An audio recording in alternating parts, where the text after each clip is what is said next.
Go yard. I got so much motherfucking design on right now. Break it down, bring it back, make it clap. I got 3 old thoughts, new guap, where that thing, bitches on the line. Hello everyone, my name is Crameraldo Anugerah Putra Openg.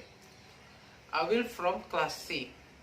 I will explain about the human rights violation that have occurred in Indonesia. United Nations Council or UN designated December 10th as the anniversary of Human Rights Day.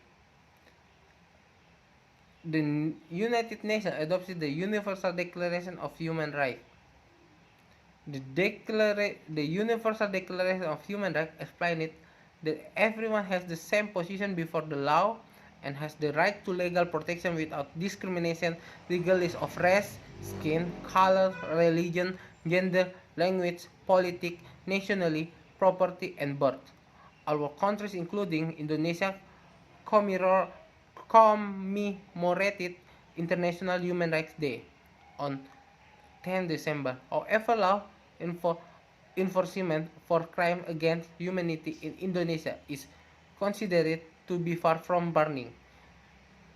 The National Human Rights Commission, Komnas HAM, noted that there were 12 cases of severe human rights violation in Indonesia that had not been completed. This even occurred in several provinces in Indonesia in dozens even decades ago. Call it the 1965 until 1966 incident and the May 1999 riots, the Simpang KKA tragedy in Aceh in 1999, the Papua tragedy in 2012, the Trisakti, Semanggi I, Semanggi II incident in 1998.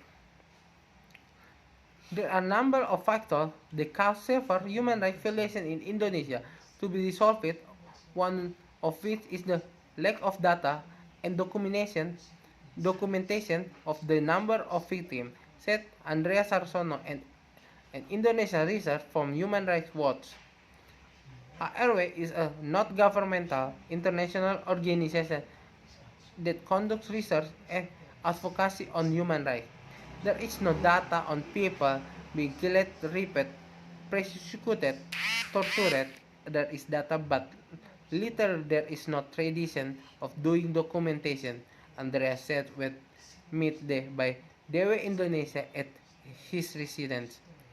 He is exemplified the interethnic conflict in Borneo that took place over the years and killed thousands of Madura people. The graves are everywhere, we don't know, Andreas told Dewa Indonesia.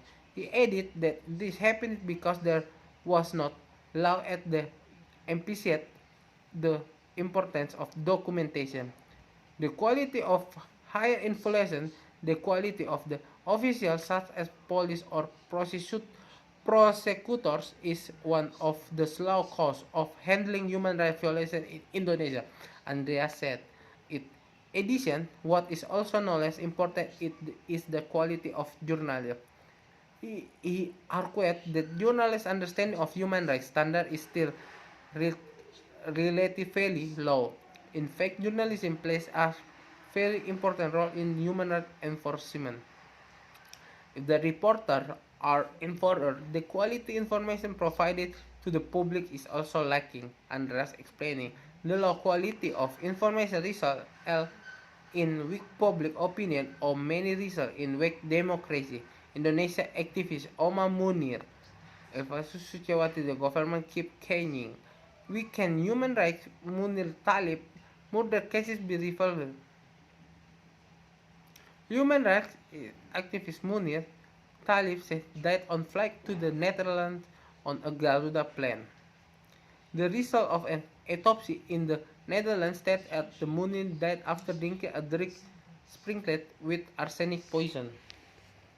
At the time, Susilo Bambang Yudhoyono authorized the fact-finding team to the investigation the death of the Indonesian human rights fighter through Presidential Decree number 112 in 2004.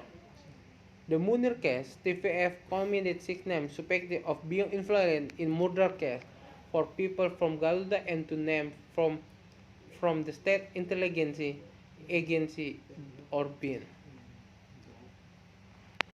Thank you.